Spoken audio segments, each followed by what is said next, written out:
Es spēlēju frisbiju, es kāpu kalnos. Es esmu droši vien izmēģinājusi visus iespējamos sporta veidus, ko jūs varat iedomāties. Mani sauc Ieva.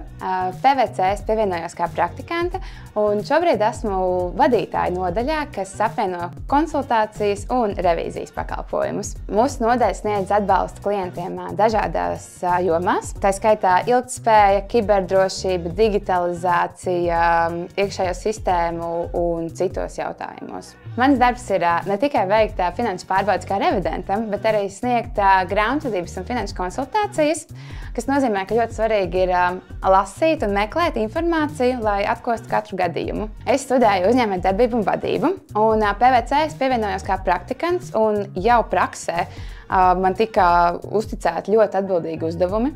Tāpat laikā es saņēmu ļoti būtisku atbalstu no kolēģiem. Izaugsme ir tiešām strauja. Un, ja tev izdodas sev pierādīt, tad jau pavisam ātri tu tiec arī pie projektu vadīšanas.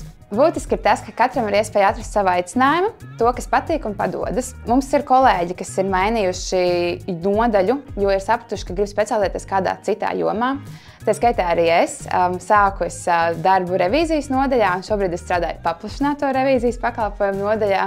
Tā kā esmu piemērs tam, ka šāda maiņa notiek. Es vienmēr esmu teikusi, ka PVC tāpēc, ka cilvēki. Man ir iespēja profesionāli pilnveidoties un darīt to kopā ar fantastiskiem klientiem un kolēģiem. Es esmu ieguvusi draugus uz mūžu un esmu noteikti izaugusi kā personība.